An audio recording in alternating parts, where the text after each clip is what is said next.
how did you land on Uncle Lazer? There had to have been other names beforehand. When I was 19, I did a semester at ACC. I remember I was taking like a sociology class or something. I was like, you need a powerful name. Powerful names get remembered. You know, like Hitler or Eisenhower. That might not be the best. That might not be the best. We'll get it in post. No big deal. But I was like, I need a powerful name. So I was just like 19. I'm like, fucking just call me Lazer, you know? I think it's right when the Dodgeball movie came out or something. And I was like, call me Lazer. And that's cool when you're 19, but when you're 30, people are like, who's this fucking douchebag? You know what I'm saying? And I was fucking this single mother. She had 2 kids. I don't think she was fully done with the baby's daddy, because when the kids asked me who this was, she goes, oh, it's just your Uncle Lazer. And I go, that's it. No That's it. Way. That's it. No, you didn't get your name like that.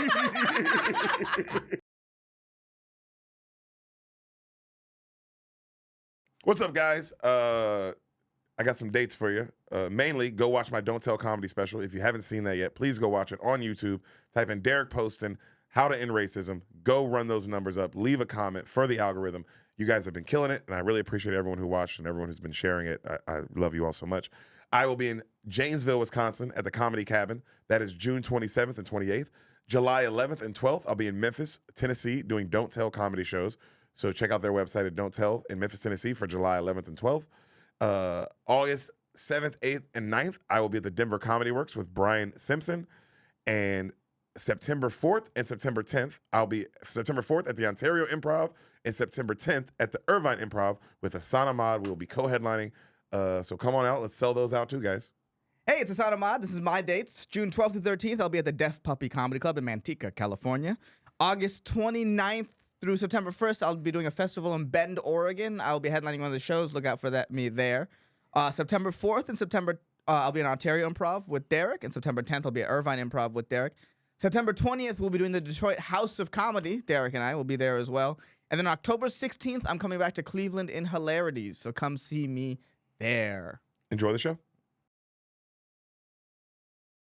We get it. He's also right. We should probably have a format.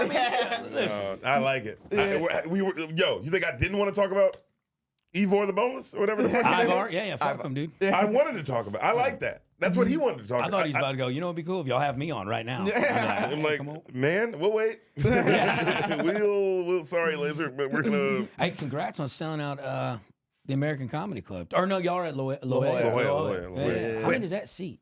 200. Fuck yeah, dude. Yeah, it was exciting. That was exciting. Oh, that already passed, right? That just literally last okay. week. I thought it was either. Yeah, I thought it just passed coming up. Fuck yeah, dude. Yeah, it was awesome. I love San Diego. Wait, have you? Yeah, it's the greatest place on earth. Yeah, I love it. No, I did the American Comedy Club. Okay. Yeah. And I did 5 shows, and all but one of them were sold out. Dang. But I did like that room's awesome too. It's in fucking that basement. great. But I did and I'm glad I went because like my agency thing, they got me like radio in the morning for this big iHeart rock station. It's like the biggest radio morning show in San Diego. And I went, and I like hadn't been to bed, you know, and I get there and I'm like, sorry, I'm an hour late. Traffic's terrible, you know, but like you can't cuss on the radio. So you have to like, you know, pick your spots. Well, I know how to do that, but this guy goes, what got it was is the DJ jockey was like, hey man, are you really, there's a single mother thing like for real? And I was like, oh yeah. He goes, can I tell you my single mother story? I go, yeah, man, go for it. He's like, man, dude, I was hanging out. I had this badass single mother. She had 3 kids. Everything was cool. He's like, well, I found myself playing video games with her kids more than hanging out with her, and ultimately she ended it with me. I go, yeah, dude, Chris Hansen, come out of the closet, like, have a seat. Yeah, that's the greatest story I've ever heard. Dude, and then after that, all the shows sold out. It's crazy. That radio's powerful, bro. A lot more like, because I was running ads, but like, and everything was about half capacity. But after I did that radio show, both Friday nights and Saturday nights were at capacity.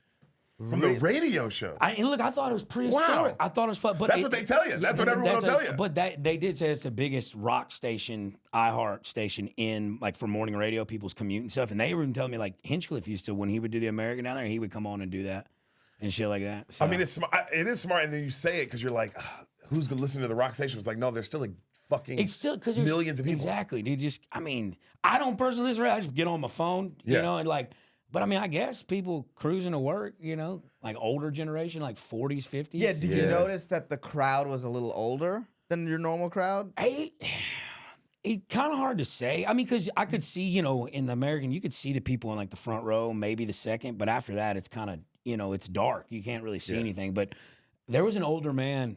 I could tell he wasn't my predominant fan group.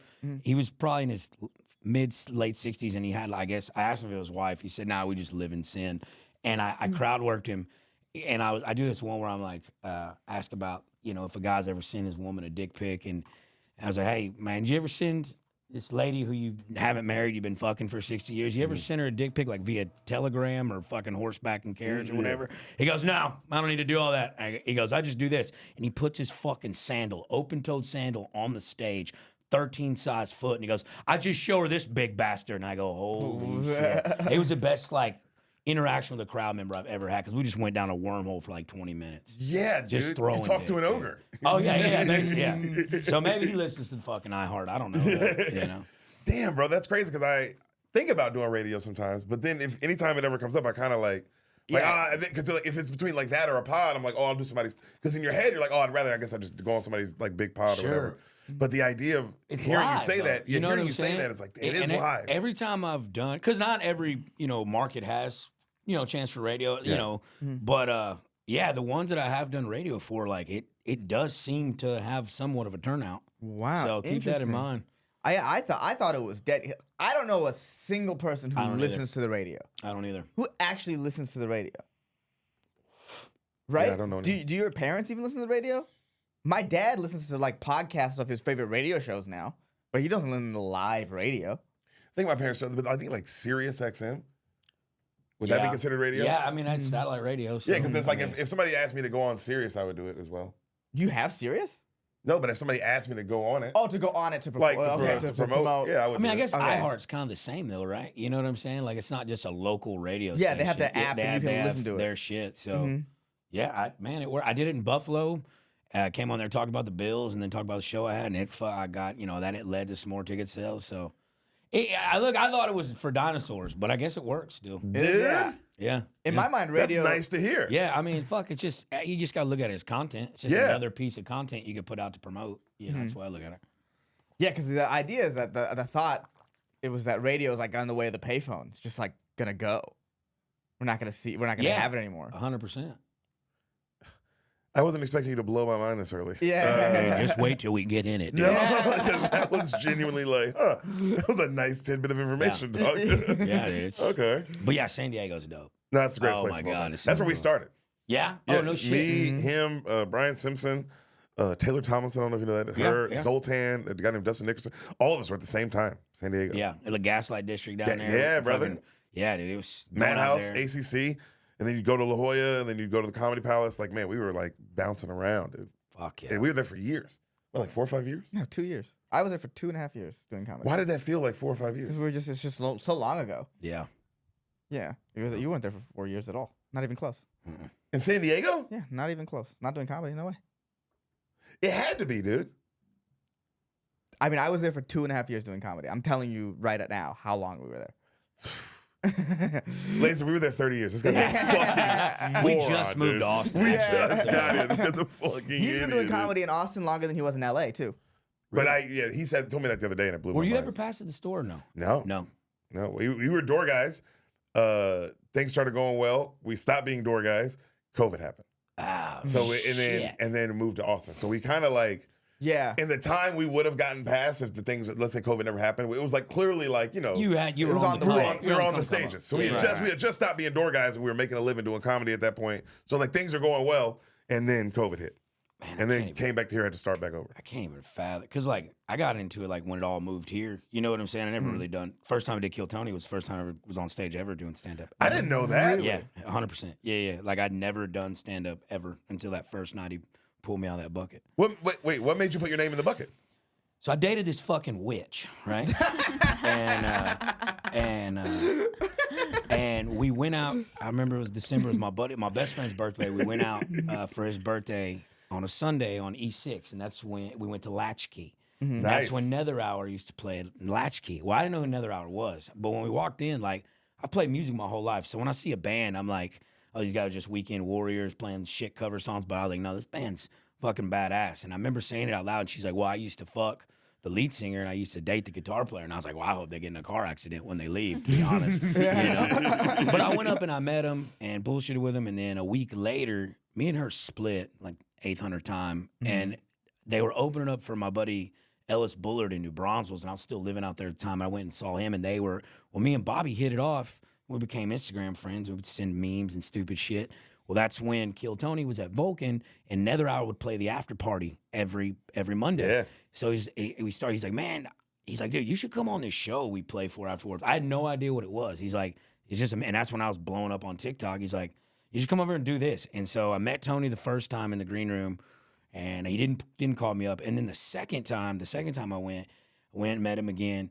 I thought he wrote my name down on that piece of paper. But then when I watched it back, he actually pulls me out of the bucket. Holy and fuck. I get up there and I just, looking back at it now, I'm like, God, that was, you could tell the charisma was there, but like there was no joke writing. There was no, and it was just all tenacity. And he's like, who the fuck are you? And then it just kind of. What, it spiraled. I didn't know that was your first time ever. First time ever. Because you kind of just popped up in my life as far as you were just around. Yeah. But I didn't know that was your first time. I knew you had just started recently, but I didn't know that your first time was Kill Tony. But it kind of, holy fuck. It kind of fucked me, but at the same time, it's like, I was looking back at it and I was like, because instead of eating a dick at an open mic in front of 10 people at a coffee shop, I'm eating a dick at the secret show. Yeah. You know what I'm saying? I found out I ain't got 1 minute, let alone 10. You know what I'm saying? Right. So you find out real quick, like, oh shit, you can't just go up there and fire from the hip. You got to like write and do shit. Yeah. And like falling on my face like that, but being in spots where I could, hey, there's a bunch of people here. It's like, all right, I got to fucking get better, But if I would have, because I've done open mics since, like I'll hit a mic just to work some new shit or whatever. If you say something, it doesn't get the correct response if it's good, I think, if you were at like a show, right? Like if you say something funny at a mic, most of the time it's just comics there watching. It's not people. So it's hard to know if that was reciprocated in the right light. I think I would have got frustrated if I would have went that route. I'd been like, fuck this shit, these people, fuck these people, and I left. But the fact that like I was already kind of put into a place where there was crowds, yes, I was eating a dick, and yes, it sucked, and it sucked bombing, but I was like, okay, there's something to work to. There's something to work to get better at. Yeah. I think if I'd have went the other route, I wouldn't have stayed with it. You know what I'm saying? Yeah, Which I know that's it's a complete 180 of how people come up, but I'm just like, I would have got frustrated at the lower like level coffee shop, like bombing instead of actually bombing in front of a bunch of people. Yeah, because I get what you're saying. Because you're bombing in front of comics, you truly sometimes don't know. Is this funny? Is it what's happening? But when you're bombing in front of an audience, there's no question. There's no debate. There's no. It's like, I have to, like you said, it makes you get better. So I do understand what you're saying, and that does make you get better faster. It does, because it's like when people say they like you, you don't know if they like you, but when they say they hate you, you know that they fucking hate you.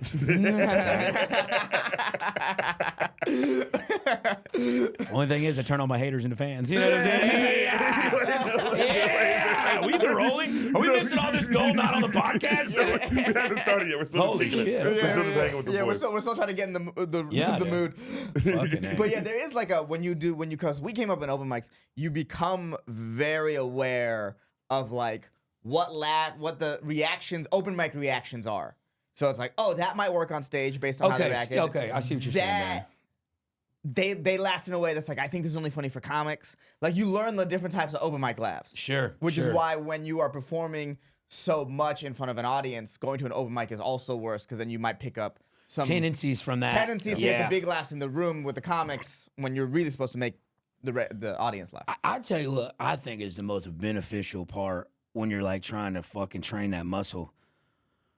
Dude, doing like a shit bar show where people are just talking and chattering and you got to fucking command the presence. Mm-hmm.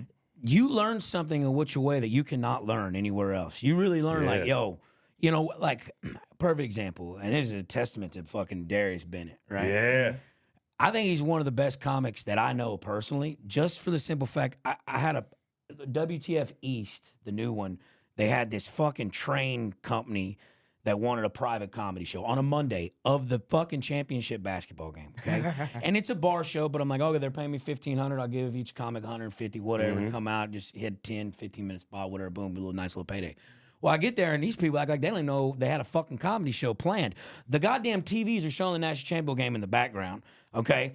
I get up there, and I'm talking, I'm trying to command it. I do what I can. I'm just like, oh, shit, this is going to be a rough night, because everybody's at the bar talking this chatter. We're not turned up loud enough, and, like, I'm trying to tell them to fix. And Mike Eaton goes, a couple other people go, and like they're supposed to do 10 to 12, and they're like at 4 being like, Like, fuck that. And I go, fuck it. And so I like, Darius up, he goes, motherfucker, I'm from Detroit. Watch this. And like, just reset the entire room, fucking choked him into, I was just like, and then after that, it was easier because people were like, okay, you know what I'm saying? Yeah. Like, but like, it's just like those shitty bar shows where you have to command a presence. You can't just rely on your great, it's different. And I think that's a fucking tool that everybody needs to fucking go through, is having to fucking get shit on at a place where no one wants to hear you do comedy. Yes. Because that's a humbling fucking ass experience, buddy. You're ruining their night, and they're right. They're right. I came here to watch the game. Yeah. And you're ruining my night. Yeah, it's doing comedy through a championship game is almost like a rite of passage. We had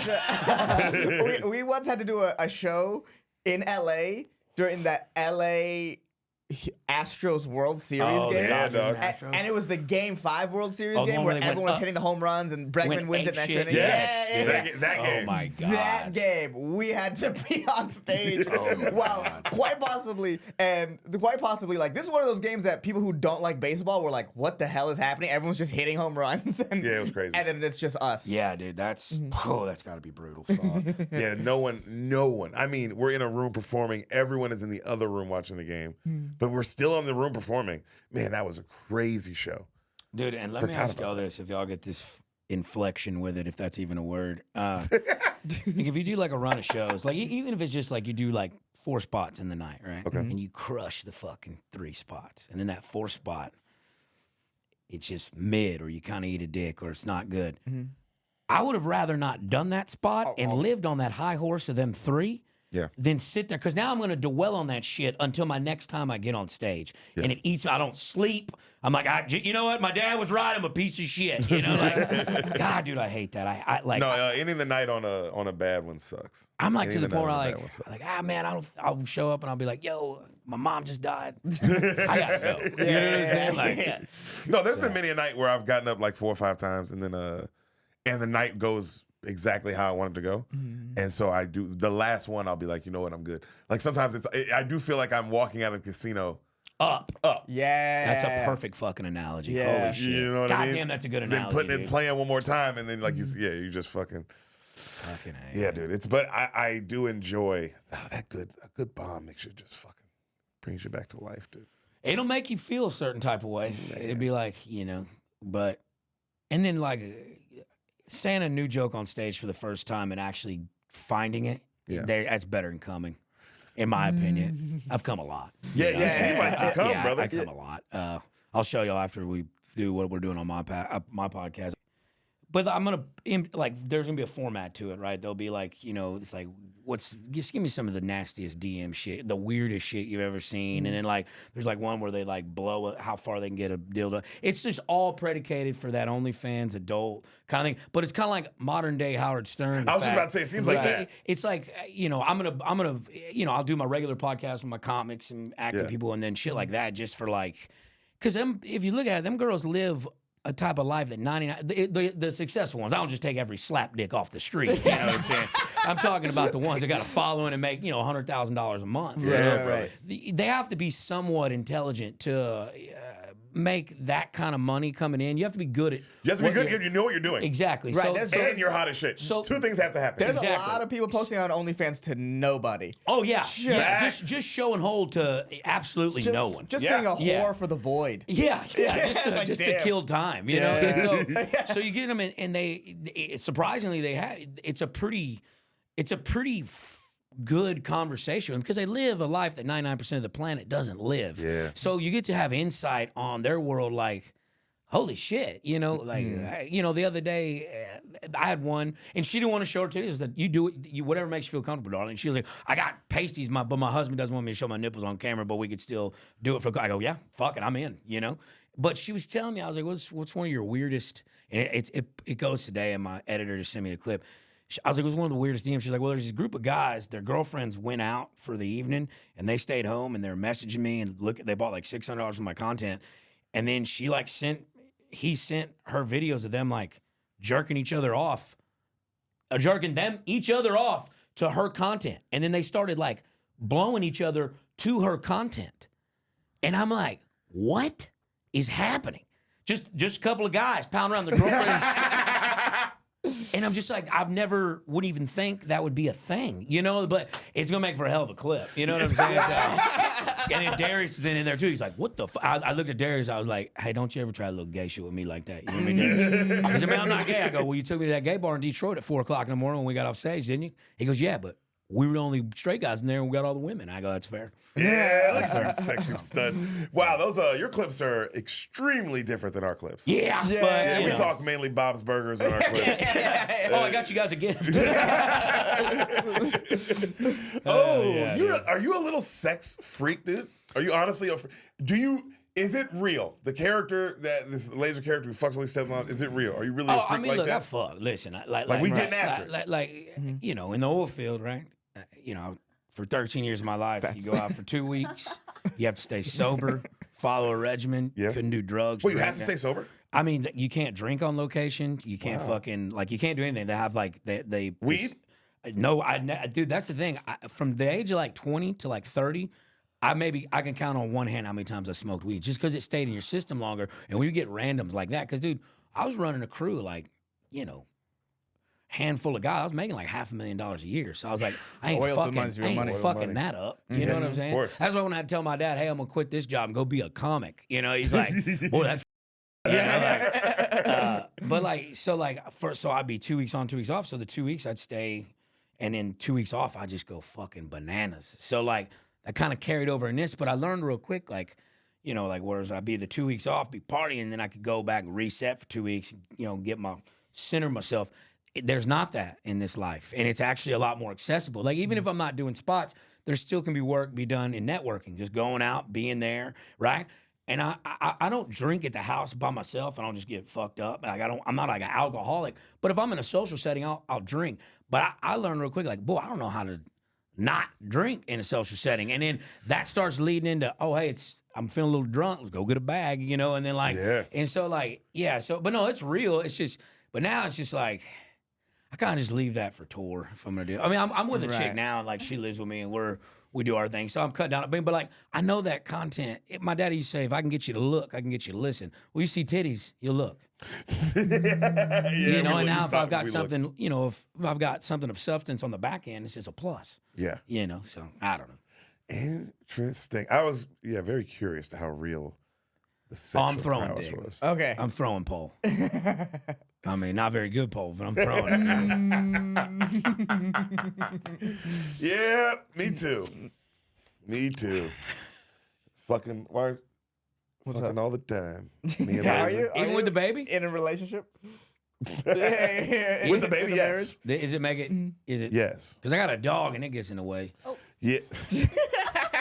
Yeah. She's like, no, he needs to go out and walk. I'm like, fuck that damn dog, man. Yeah, no, the baby is but they get so horny, bro.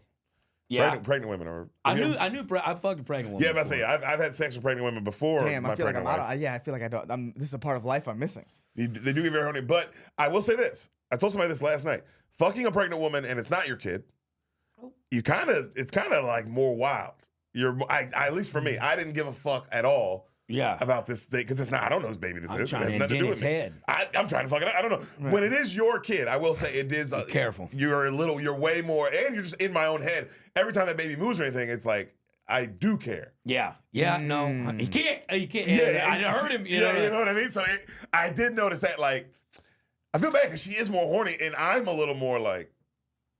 Yeah. I'm kind of like I'm fucking her, but I'm like timid. Are we good? Yeah. Is everything safe? It is weird. It is but she is so horny that you do have to. She's fucking revved up, dude. Yeah. I remember she just had a baby like 4 days prior. Yeah. Single mother. And we met, it was in Mississippi. I met her at a Waffle House, but we matched on like Tinder or something like that. Wait, it was like, 4 days prior she had a baby? Yeah, and so Are you supposed to have? I don't think you are. That's You're what I'm saying. Because 100% not. you're not supposed to. I don't believe. It may have been like a week, but still, like No, you're supposed to wait like 2 months. Yeah, it's something like drastic like that. But she's like, well, I got the courtesy stitch, and I was like, what the fuck is it? I guess they staple that. They do. Well, I broke that motherfucker loose because when I did, I was like, I fell into a void. I fell into a cavity. I fell into a goddamn cavity, and it was like we're on a tennis court on a park bench. Very lovely lady. So we'll figure it out. You're a little naughty boy. Damn, on a park bench. I used to be fucking wild. That's wild, back yeah. in the day. Damn. I don't think I've ever fucked out. Never fucked outside. No? I used to No. exclusively fuck outside. Yeah, I yeah. used to just JCPenney's dressing rooms at the mall, First Colony Mall, just beat the brakes off somebody in there. Just, Yeah, dude. They go to I the like food that. court, share a slice of goddamn, what's that, Italian pizza place that don't taste like fucking Italian Oh, pizza? Sparrow? So, yeah, Serrano's or Sapporo or whatever it is. Yeah. My Sparrow. Lord. The post-nut pizza. Yeah, that's it. Dude. That's it. Dude. The Fry's parking lot in San Diego. Your boy was putting the work in. Dude, they got the best burritos down there in San Diego. California burritos, best burrito of all Best time. burrito of all time. I won't even fucking say there's anything close out here. There's nothing. there's nothing yeah, like- 100%. There's like good street tacos and good Mexican Yeah, food. there There's is. good menudo down here, but Yeah. like not that burrito shit's different up there. I don't know what it is. I guess it's the way they make the fries. I don't know. I don't know what's going on. But it's the best burrito of all fucking time. Fucking A. It's the best burrito of all time. So wait, how did you land on Uncle Lazer? There had to have been other. There had to have been other names beforehand. So when I was 19, or 18, I did a semester at ACC, Austin Community College. All my boys went to Texas State though, so I was up there every weekend, and I was rushing at fraternity parties, not even going to the fucking school. You know what I'm saying? So, but I was like, I remember I was taking like a sociology class or something. I was like, you need you need a powerful name. Powerful names get remembered. You know, like Hitler or Eisenhower. That might not be the best. That might not be the best. That might not be the best. We'll get it in post. No big deal. But I was like, I need a powerful name. So I was just like 19. I'm like, fucking just call me Lazer, you know? I think it's right when the Dodgeball movie came out or something. And I was like, call me Lazer. And that's cool when you're 19, but when you're 30, people are like, who's this fucking douchebag? You know what I'm saying? But I remember I was in the old field and I just had a private Facebook and a Snapchat at the time. And a buddy that I played baseball with growing up, he's like, yo, send me the videos you make on Snapchat. I'm going to make you a TikTok. And I said, all right. So I remember I sent him a video of when Miley Cyrus said everybody in line for the bathroom, trying to do lines in the bathroom, I was like, I felt that because I'm addicted to cocaine. I said, I told my mom I'm quitting, but it's summer, so we'll see. And I thought it was stupid. I sent it to him, we took a shower, went to bed. I got up in the morning, and he'd been blowing my phone up all night. It had 8 million views. I had 50,000 followers off the first video I'd ever posted on TikTok. And I had my name, my full real name on my thing. And like, you know, ConocoPhillips, the oil company I work for, they had a hellacious like HR department, and I'm talking about drugs on camera. Yeah. So I'm like, fuck. I was like, I need to change it to Lazer. Well, when I tried to change it to Lazer, the name Lazer is taken on TikTok. Lazer127. It had to be a bunch of weird shit, look like a fake account. So I remember like a week or two later, I was fucking this single mother. She had 2 kids. I don't think she was fully done with the baby's daddy, because when the kids asked me who this was, she goes, oh, it's just your Uncle Lazer. And I go, that's it. No. That's it. Way. That's it. No, you didn't get your name like that. Turn around. Yeah, dude. So, What the fuck? literally That's it. beautiful. Yeah, dude. Probably the wildest shit though, because right around that same time, I remember there was this older lady that lived like about 30 minutes from the house I was staying at in San Marcos, and I'd get off on a Tuesday, every second Tuesday, and I'd have to drive from New Mexico to, you know, back to San Marcos. And every Wednesday night, I was her Wednesday. I'd come over. She was like older, like 60, but she was like, used to be like a Dallas Cowboys cheerleader. She was fine as fuck, had a lot of money. Oof. And I remember we'd had plans to meet up, go to dinner, you go to her house. And then my mama called me and she's like, hey, I'm doing this garage sale this weekend. I need your fucking help getting shit out of the attic. And I said, all right, I'll fucking come help you. So I was like, hey, I ain't gonna be able to make it. And I remember I didn't go. I helped my mom. And I found out a couple days later that that woman's estranged husband came home and she was with some other boy in bed and he shot and killed them both. And I dodged a bullet literally going to do chores for my mom. Yeah. Lazer, what the fuck, man? So when you ask me, hey, is the single mom thing real? Yeah, man, I fucking defy death behind single mom pussy, all right? Yeah, I'm like, him, motherfucker. You're like the Neo of single mom. Yeah, Just Hell yeah, dude. Oh my God. Yeah, dude. So, you know, now I'm actually gay, so. You're so gay. That's what I was I'm so confused gay. about. You're so gay. How long does it take you to do your hair? Honestly, dude, dead ass. Honestly, got out of the shower, just put the little like spray thing, like just like some like shit to like moisturize my hair. Yeah. Flip it back, done. No. Dude, I used to like have this, thing, because I used to have a perm and shit, so I'd have to like crunch it, do shit. But my boy, shout out Bob Barber up there in North Austin. Trey Pack works at the fucking barbershop, and my barber would come to my house and do house calls, but he like started working for this roofing company, was making a bunch of money, so I could never get him. And I'm like real particular about who touches my hair, but I went there, he's like, I got you, man. And he does this technique. It's this dude in like the 70s in France invented this technique. So instead of cutting it with scissors, he like combs your hair out a little bit, and he takes like a razor blade that you would use, like a straight razor, and he just dashes it. And it feathers it. So now it just like lays flat. So I don't even put shit in it anymore. Now like the routine that I had fucks it up. So now I just get out, put like just like a little leave-in dry shampoo or something, flick it off to the races. It's dead ass. See, that's the thing there. Dead ass. Us guys with great hair, we never have to do much to it. we just wake up like this. It was crazy to look at. I've been looking at your hair for like 30 minutes, however long we've been doing it. Yeah. To look over and see that was horrifying. I like it, dude. He got some volume. Yeah, dude. Yeah, see, it's just these things with guys with not great hair. Yeah, don't know. man. Yeah, you'll never get it. My hair takes about as much time as your hair takes. No, his hair takes more. As someone who's just shave his head every day, not every day. You but- do it every day? I shave once every 2 days. Okay. Every two, because you shave, the next day you're good, and then the day after that you start getting a little stubble, and so you want to catch it. When was your full ass like descent being like, fuck it, I'm just gonna shave it bald? That's got to be a hell of a jump, right? It was a hell of a journey, brother. Yeah, because that's like, fuck, I hate, It's a hell of a journey. Also, my whole life I've had hair. I've had lots of hair, so it was like, but I don't know. I think it was I mean, luckily, it's funny. I don't know if I was single, I would have. If I was single, I think I would have either done hair pills or went and like just fucking. You just comfortable. Figuring out something. Yeah. The wife made it because she wanted me to shave it. Really? She was like, I want to see what it looks like bald. You know what I mean? So that is I'll give her that credit of like that is what made me fool. But if I was a single guy, like if I was you, I'd been hair pilled up. I'd have been hair pilled up. I like it. Your shit's so unique though, so I love it, dude. And Yeah, man, with the beard. If you didn't have the long beard though, like if you were clean shaven, it might be a little strange, right? but now he's got the 3-piece and a soda right here. You know what I'm talking about? Like my man's got it. Him clean shaven he's a very beautiful young man. Yeah, handsome young man. When he's clean shaven, it's crazy how good he looks. So this is a wild choice. Every time I look at it, I still feel that way. I don't know how I think it's a wild choice. It's definitely a wild choice, but part of it too is also like it's just look wise. There's so many performers in this comics just bald and big beard. Yeah, I didn't even really think about it like that. No one looks like whatever the fuck is happening here. Yeah, it's unique. Like I said, get you to look. You're like, who is this? Boy, he could have put a hat on, but he didn't. You know what I'm saying? Like he's here. Dude, I know we were talking about it earlier, but there is a TV show that I've been watching lately, and it's called Mo. He's from Palestine, right? Yeah. Oh, Mo Amer, yeah. And he grew up in Alief in Houston. That's like where I'm from. Like that's the ghetto part of Houston. So like I started watching the show and I'm like, holy shit, I know that's off of Westheimer. That's like all these places, like the malls I went to, Sharpstown Mall, like all that shit. It's one of the best fucking series I've ever seen. And apparently olive oil is the way of life. His mom makes olive oil in it, and I've been fucking loading up on high-end olive oil. I'm an olive oil connoisseur now, dude. I won't fucking cook anything unless it's good-ass olive oil now. Wait, just because of the show Mo? Yeah, dude. I mean, dude, it's fucking hilarious. And I cried at that part when they don't give me citizenship. I was like, dude, it's hit me in the fucking heartstrings right here, dude.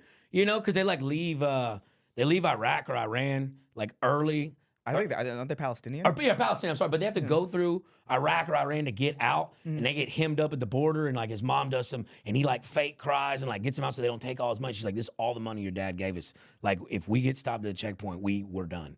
And like, dude, it's like heartfelt as fuck to see them people like to be in asylum like that, but like now Hamas don't exist, so they can't like get citizenship from another. It's a fucking badass show. I really recommend anybody. They're not paying me to say this, but.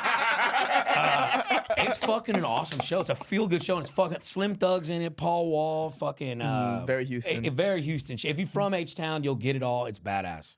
Super good show. I would not have guessed you were Brother. a massive Mo fan. Listen, dude, I'm cultured. Don't let this fucking haircut fool you. All right?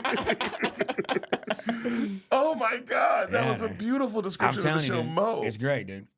Lazer. But I don't know what the fuck's going on in, Israel and Palestine. I don't know, but like, to see it from one side, you know, not really seeing. Because the only time I've ever like run in with people from Palestine and shit is I was in St. Palestine, Patty's Day. Texas. Out in the oil fields of Palestine. I was in Chicago doing a private show for St. Patty's Day. Mm-hmm. So they got the River Green and shit up in Chicago. Yeah. It's cool as fuck.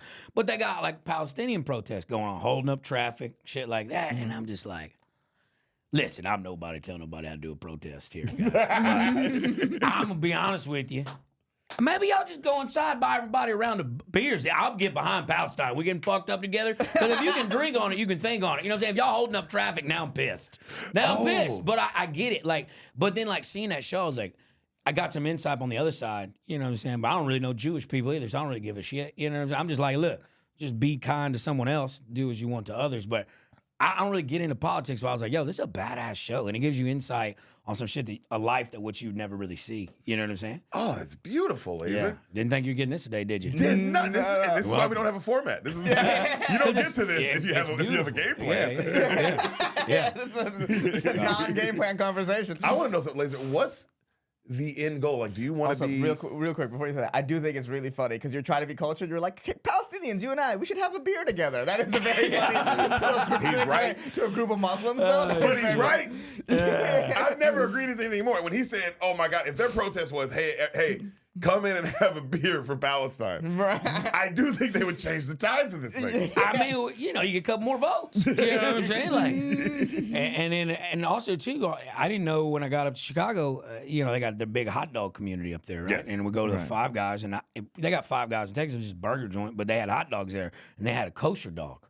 And I didn't know what the word. I thought kosher meant grilled onions. I didn't know that. I'm gonna be dead ass.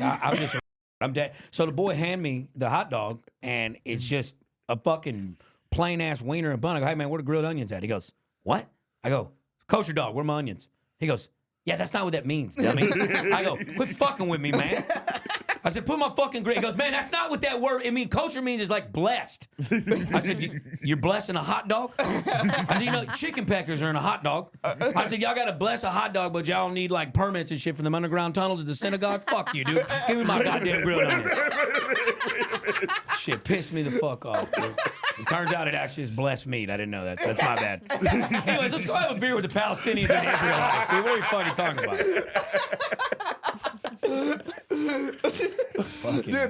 That is you're right. That is like a very good tactic to be like have a beer with a Palestinian, and they don't have to drink. They just have to be there around and talk to you while Just you pay get drunk. for it. Just pay for it. Yeah. Ain't nothing ever bad coming. Like, anytime he's about to get in a scuffle, it's like, hey man, let me just get you a beer. Yeah, that does work. I mean, fuck, man. That works.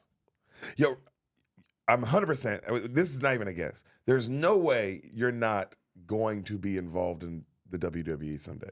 Correct? Am I wrong for guessing that? I'll Or tell you. assuming that? Yeah, but it would have to be. Is that a part of your dream even?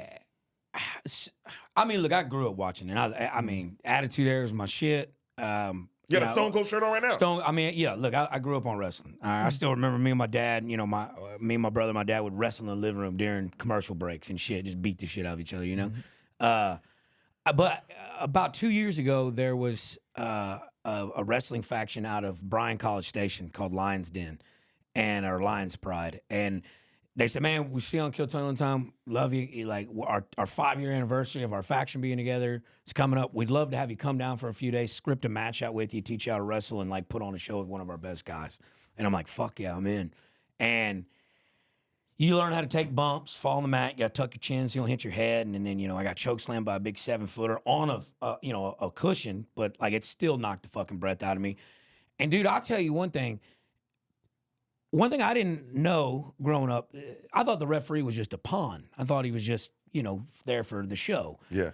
The referee is the ringmaster. In case you get concussed, he knows all the spots. He puts you in the next spot. He's very instrumental to the actual match. Wow. Now, I mean, maybe now, I know they got headsets and shit, you know, probably now for the refs. But back in the day, he would be in when the two guys would script the match out, hey, what we're gonna do, he would sit in on it to know kind of a play-by-play where the next spots are. And so like, and we scripted the match for 3 days, and the match went fucking superb, hit all our spots, but I'm like, I get hit with a chair in one of the marks. And I'm gonna be honest with you, in practice, you know, they're like, hey man, you know, make sure you're gonna sell it. during, this is practice, but make sure on the real show you're going to sell it. And I remember I could do that chair, and that guy goes, man, you're selling the show. This sounds good. I go, yeah, because I'm fucking dying. Like, I'm winded, and now I got to get hit with this fucking chair. I'm going to go into cardiac arrest. Yeah. And he hits me with the chair, and that was actually the easiest part. He popped it real good, fall, sell it. But the part we didn't script, it's just, hey, this is a shoot. This is what's going on. After I win the match, his faction, they come in, slide in the ring. All three of them start ganging up on me. So, like, I got to take a clothesline. But we didn't talk about when the clothesline was going to happen. So this big old light-skinned farm boy, about 6'4", 270, big old fucking couch machine right here, just comes in and wallops me, and I barely get out of the way in time. He's supposed to be in my chest. Dimmer hits me in my head, takes my head off. Then I fall, and they start putting their boots to me, and there ain't no way to sell that. That's actually happening. You're getting the shit stomped out of you. So honestly, I know Diamond Dallas Page did it later in his career, but dude, I was sore for the next fucking week taking those bumps like that. Like, so for anybody that says it ain't fucking real, no, it's real. You're out of their fucking mind. Falling on that goddamn mat, even if you do it correctly, hurts like a son of a bitch. And then I see motherfuckers like get picked up out of the ring and body slammed or power bombed on the actual, tarp that's concrete beneath it. I'm like, holy hell. Or a table. Or a table. Well, the table, if done correctly, it breaks the momentum of your fall if done correctly, right? Yeah. So like it helps alleviate the force hitting the ground. But yeah, that still fucking hurts. Taking a chair shot, like you got to hit them a certain way if you go across their face. When you pop them in the back, you got to make it snap so like the whiplash makes it look harder than it actually is. There's a lot to it. So like, it's something where like I definitely would have got in if I was like in my mid-20s, 100%. Yeah. But like if the WWE was go, hey man, we want you to do some kind of scripted fucking That's thing. what I'm thinking. Oh yeah, I'm doing that. But to go full time, absolutely not. No, I understand No, that going full time, but to be a character in it. Oh yeah, in to a fucking heartbeat. I'll cut a promo and I'll cut somebody's ass out of a promo. You're so good at cutting promos. Yo, that's my shit. One take Tommy. Yeah, let's get it, dude. What's up? Yeah. Wait, is your real name Tommy? No, Tyler. There it is.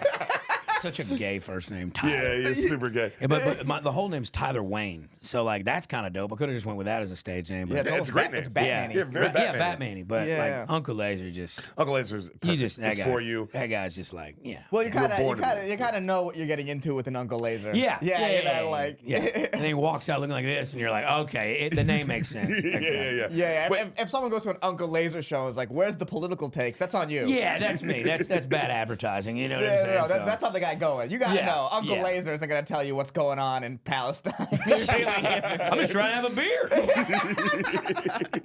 Well, I would love to know, Lazer, because I love you so much, and I see so much potential. Like you have kind of unlimited potential with where you could take this thing. Do you want to be like a movie star, arena act? Like what? How far do you want to take this? Where do you when you're dreaming? Where do you see yourself? Where do you see it? Where do you see this ending up?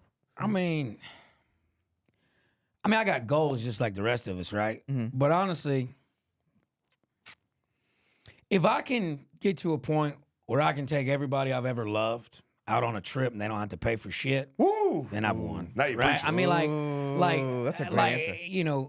There was another day, I was in Indianapolis, I think, and a boy came up to me after the show at the merch booth, and I'm selling shirts, taking pictures, whatever. And he said, man, it's so glad, so good, so finally good to meet you. And I was like, hell yeah, man, let's get a picture. He goes, man, I just want you to know. He's like, I drove 5 hours to be here. And I said, 5 hours?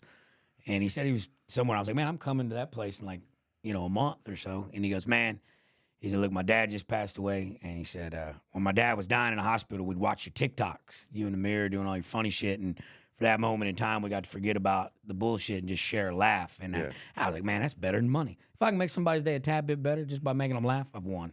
So when you ask me where I want to, I want to go as far as I can, as far as I can.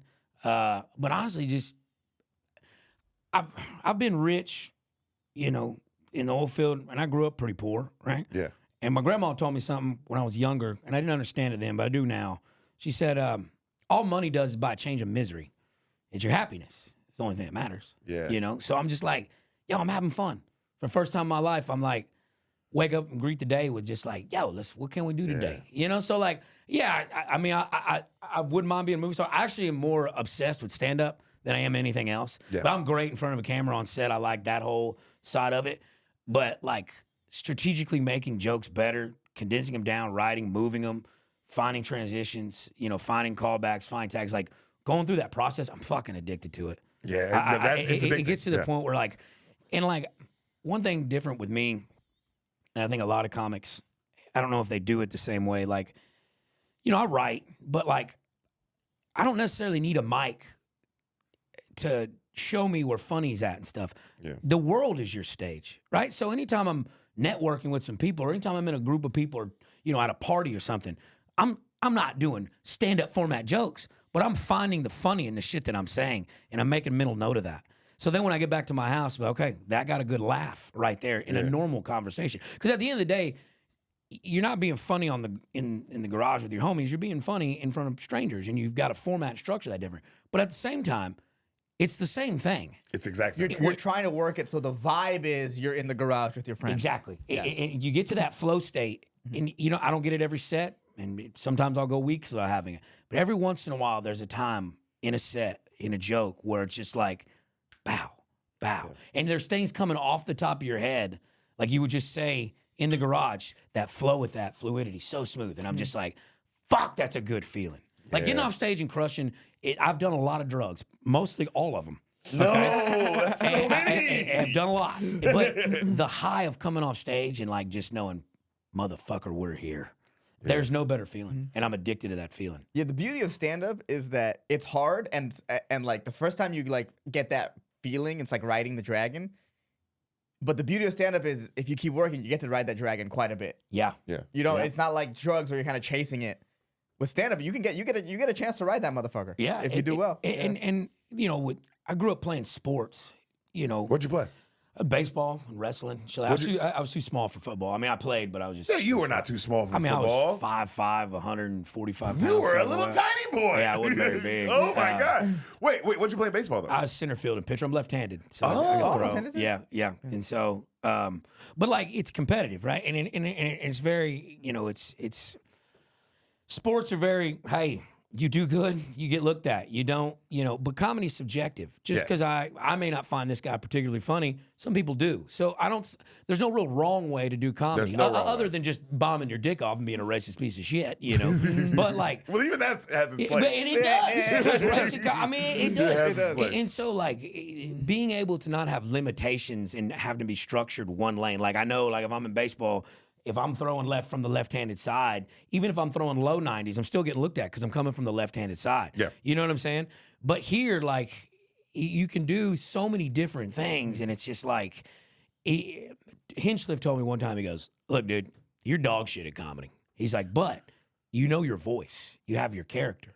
He said it takes comics a long time to find that. Once you kind of piece these two together and intermingle these worlds, you're going to be dangerous. You'll be dangerous. He's like, you just need to get better at comedy. You know, and once you start learning, like, you know, hey, I'm just back in that garage again, talking to the homies. It's just this time they're paying for it. That is such an accurate statement because so many comics, and most of us are trying to find our voice.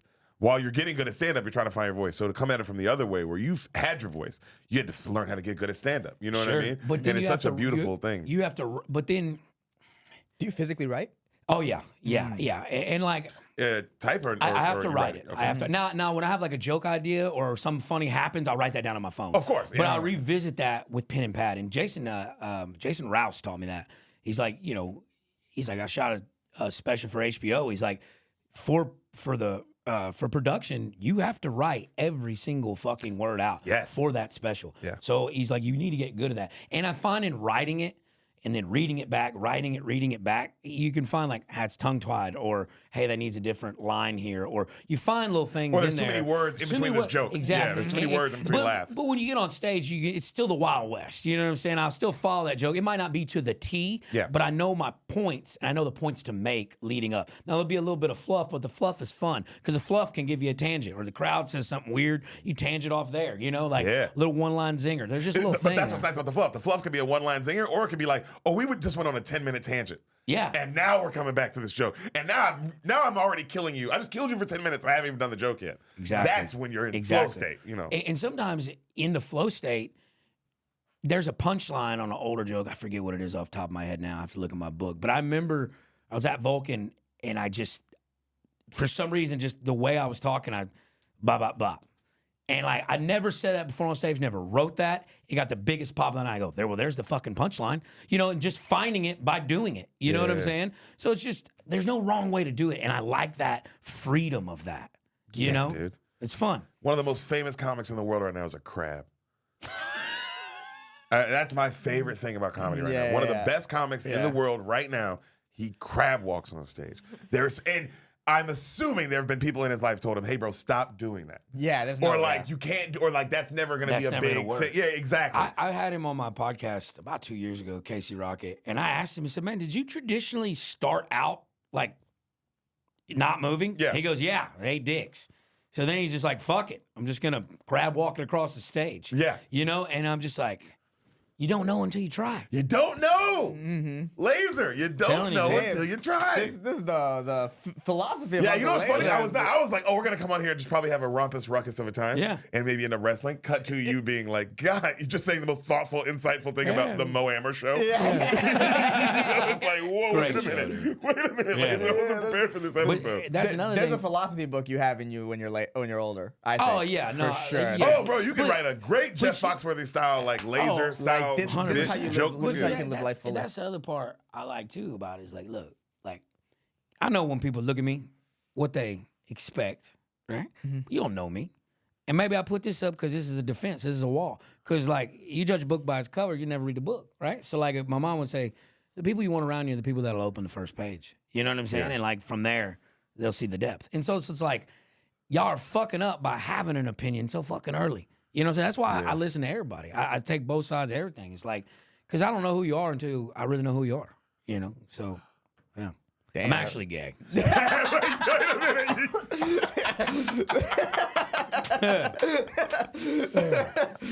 Well, we're glad. Now, look, I'm a piece of shit. Don't get me wrong. I mean, there's a piece of shit stuff. No, But you're a great kisser is what you are. Dude. That's what you are. Great, phenomenal kissing machine. Oh, my goodness. How many times have you done Kill Tony? Is it countless at this point, or could you still count it? it's probably closer to 50. I remember I had the 5, and then I did that episode that I never watched back. The one where I went on stage all drunk and on mushrooms, brought that bottle of Crown on there, told Tony he had a thinning hairline and had more followers than him. And that was kind of, that was a rough one. To this, I actually, and like, I remember my brother, I brought my kid brother. I didn't know that happened. Oh, you didn't know that happened? Oh, yeah, go watch it. It's fucking terrible. I actually watched it back. The other day, about 2 weeks ago, it was the first time I watched. Because I remember the night it happened, I brought my brother, my kid brother, he come with me, and I got off stage, and you know when you do bad, because, you know, no one really looks at you in the eye. And Oh, yeah, no one looks at you. You know when you've done bad. And, and my brother looks at me and goes, hey, man, we should just go. I don't need to see the rest of the show. Let's get out of here. You know what I'm saying? That's a good brother. I love it. He's a That's homie. a good brother. He's a homie. And then I took some time off from the show, you know, got better at it. But yeah, looking back at it, the joke actually wasn't that terrible. Tony was being nice, and I was just being a dickhead. Like just being fucking mean. Like, I literally got cringe. I'm like, God damn, he was just giving me softballs. And I'm just like, fuck you and your hairline. You know what I'm saying? I'm like, dude, it's so cringy. But like, yeah, after that, and then I've probably done 10 since then. So yeah, about probably 15, 20, somewhere in there. Look, I like how much you learn.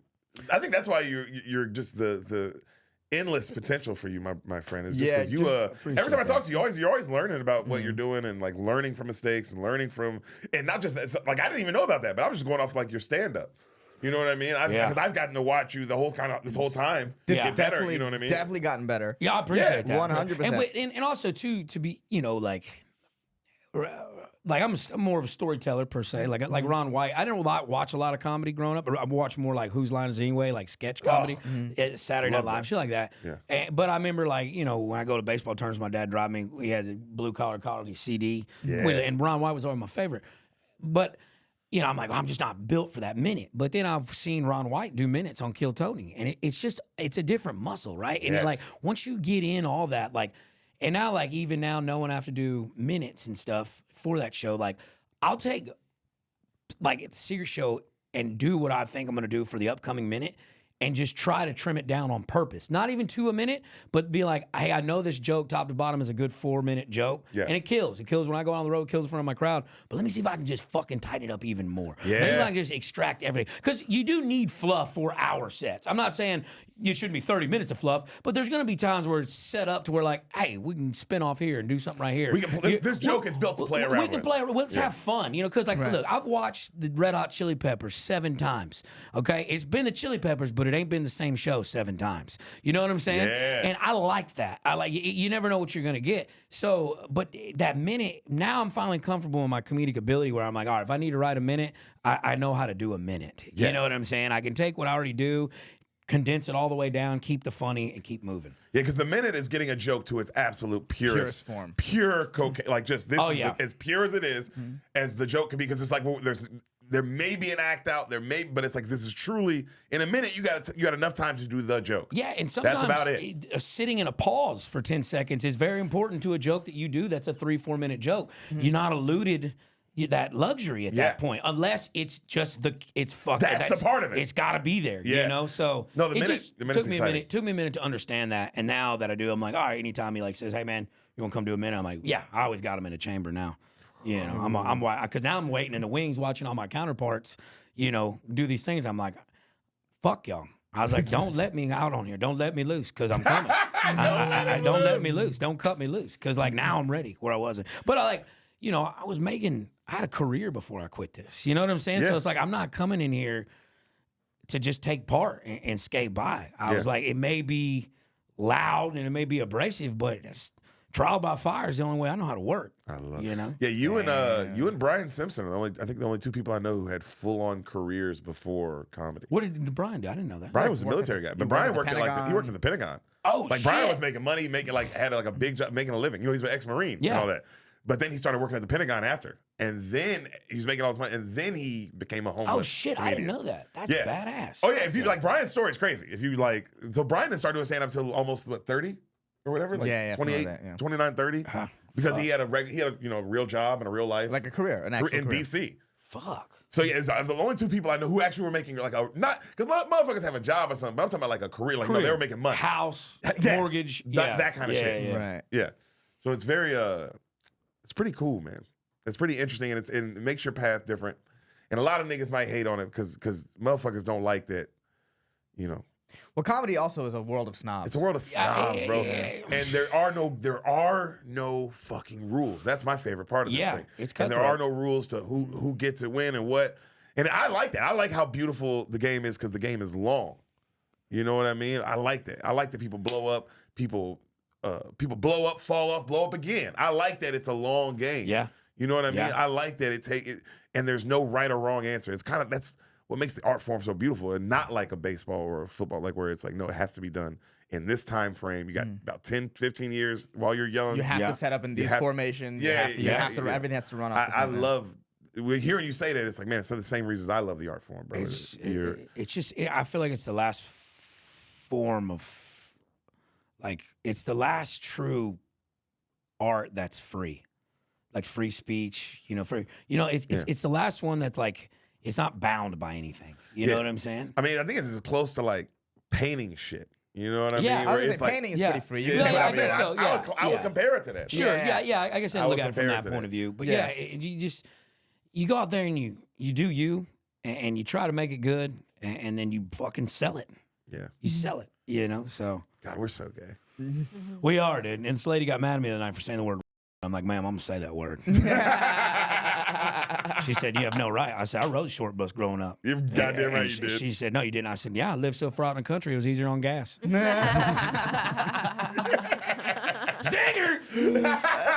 All right. Now officially, okay, let's start the podcast. Now we haven't started yet. Okay, Lazer? We really haven't? Welcome to the Solid Show, brother. Guys, we got Uncle Lazer, the fucking GOAT, my brother, one of the best. Thanks for having me, boys. Oh, come on. On the Solid Show, so funny Tony said get a format. Nigga, hey. We have one. Hey. It just takes us an hour of fucking around to get to it. Yeah. Because we like the fluff. We're fluff guys. I love it. We're fluff guys. But on the Solid Show, every guest, we have games for that guest specifically. Okay. So we specifically make games for that guest. We have games for you today with two things that have something to do with you. Ehsan, you want to say the first game? The first one we're calling Uncle Lazer Pointer. Okay. And I bought laser pointers, which they're pretty. I got them for $5, thinking they'd be regular laser pointers. They're like really intense and have a bunch of like. I had to figure them out. But if you just click it, the first click, you get the red laser that comes out. Okay. So what we're gonna do, and Val's gonna film this, and one of us will stay on the mic. We're all gonna go from a point, try to hit a target. Closest one wins. Okay. So basically, Oh, that's dope. basically, we'll all go to that side or something. We'll find a target, and you don't get. You have to find it and click it. That's it. Just fucking one off. Just Pow. one off.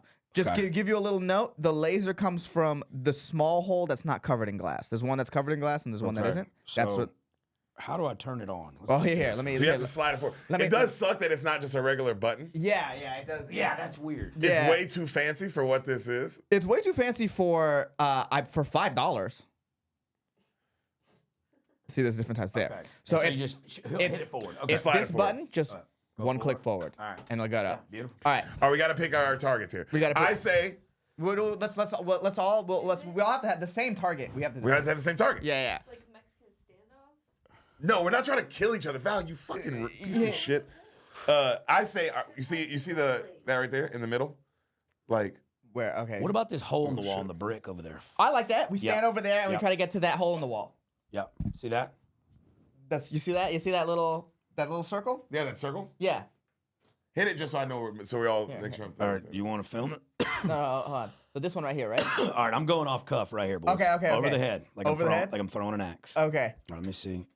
Okay. I done did that shit again. Yeah, it's too. It's literally no. Here. I Other way, got you. I other got way. you. It's so difficult. Ehsan. I know, dude. What the fuck Here, did you do? let me do it. Let me show you. Why'd you pick the hardest laser for? Dude, first of all, I did not. Hey, think, man, I want you to play this game you can't win at. You know what I'm saying? Okay, so just- it's this one right here. Just Go back with it. no, just right here. Just forward one. Just one Forward click. one. Just forward one. Yeah, just forward one. Wow. Dude, I did not think a $5 laser pointer would be intense. Okay. Okay. All right. That was terrible. Okay, ready? All right, here we go. This is the shot. This is the shot right here. From the mouth, laser shoots. Oh, pretty good. Two Oh, bricks yeah, down. right. 2 bricks right out. below it. Yeah. Yeah, right 2 bricks below. down. Okay, we see it. So he's 2 bricks down. All right, Deric. Ehsan, go ahead. Yeah. Oh, Two no, bricks Deric, down. you go first. You're right there. Right. I'll get it out of the way. There it goes. Oh! What I hit? Right on, like, I would say do you see? Yeah, the top corner I feel like I right. hit that top left corner of it. Yeah, like right above the circle. Yeah. You didn't hit the circle Yeah. exactly, but you But came where the close. green, where the little green mark is, right? Yeah. I'm I would taking say- that. okay. I'm taking that. All right, go Okay. ahead. Okay. Fucking Damn. bitch. I'm gonna fail at this so badly. Oh! No, but he's closest. Well, he also got to practice for 7 hours. Yeah. When he fucking bought him, the hardest laser pointers of all time. This was bullshit. This one was rigged. I've never said that about any of the games we've ever had. This one was fucking He's rigged. just so mad because I never win these games. So the fact that I just shit. won the first one is. That's fucking bullshit. And you have to keep a laser awesome. pointer, by the way. Yeah, If that's you for want you. a laser pointer. Fuck yeah, dude. Yeah. You want to do a second? You We'll want to do do a a second Yeah, one? I kind of want to run it back one time. Now that we Okay. all actually know how to run it, I want to run that's it back fair. one Okay, time. so wait. Let's pick a second spot here. I said just that bar, that first. Oh, that first white Yeah, the bar. first white strip. Oh, I like that. I like right, I that. got All it. right. Oh yeah, no, make Ehsan go first. Make Ehsan go first this time. He won. Okay. Let's because I don't want him to. Let's see if he can win it on the first try. That's pretty All right, fucking close. that was insane. That's right That's there. pretty Okay. close. That's Okay, literally okay. insane. So we'll have Deric go next. This is Deric's shot. Fuck. Oh, on the ceiling. Wow, dude. Don't do me like that, man. Did you have a dad growing up? Or Hey, don't do me like that, what the fuck man. happened there? Oh, Okay, also you know on what, the dude? side, Yeah. also on the We're ceiling. both adopted. We're both fatherless. Boy, that's weird So coming it turns out out the of two gay guys can't hit the Oh, shit. That was game number I one. love it, dude. Game number 2, Lazer, some would say you're a gambling man. Very much so. We know, I've heard you talk about it many times in the Sunset Green Room. We when played you we have- played poker together. Yes, You guys that have was a played poker great together? time. Mm-hmm. Great time. We're going to do a little gambling right now. Okay. It's a really simple game. Very simple. Okay. But we're putting money up. I got 2,700 in my pocket. Okay. Okay. Well. Wow. Deric's not a gambler, so we're gonna keep it at 10. Yeah, I'm not a gamer. We're going to do 10. Oh, We're going wow. to start with Just 10. in case I don't think I got them blue faces on me. You hear me? Woo! $10? We're going to do 10. Now, we might do a second round and go 20. because we all got it. But And it's very simple. High card? Yeah. high I card. figured it was. Yeah. All we're- three of us We're pick doing one? high card. Hassan, go ahead.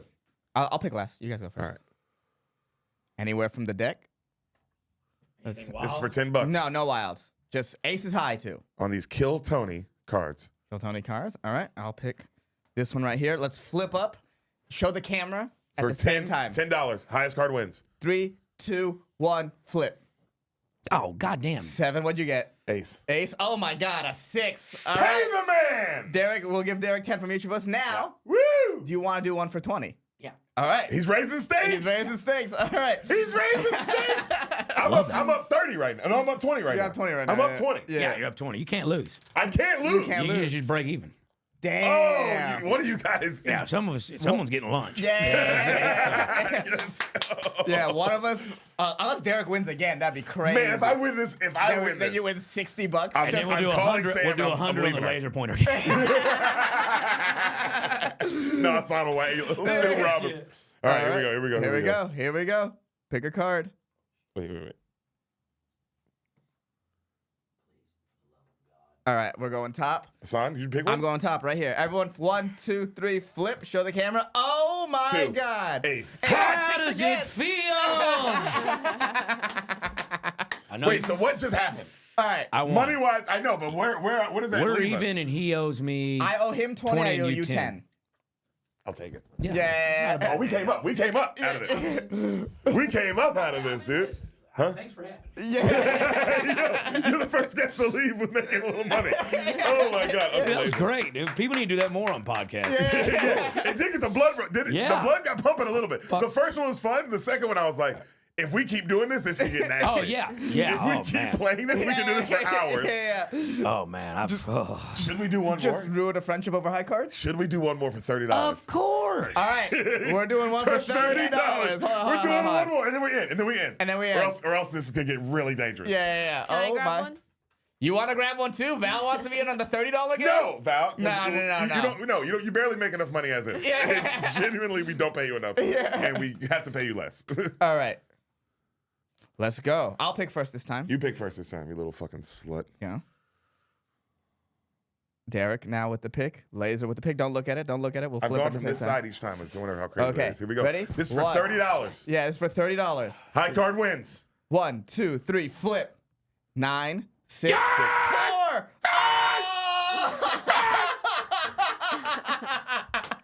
How does it feel? So I Now owe what? Laser $50. And what do I owe? 30. You owe him 30. Laser just came up $80 on this podcast. Oh, Yeah, literally. If this isn't the best podcast If this you've ever isn't the done. best podcast you've ever done, I don't know what is. Not my worst Tuesday. It's Thursday. You know what I'm saying? We love you, brother. You're the best. Laser was Congrats great. on that. I'm truly, Yeah, guys. man. I don't know what I'm gonna tell my wife when I get home. Guys, this is bad. Guys, this is really bad.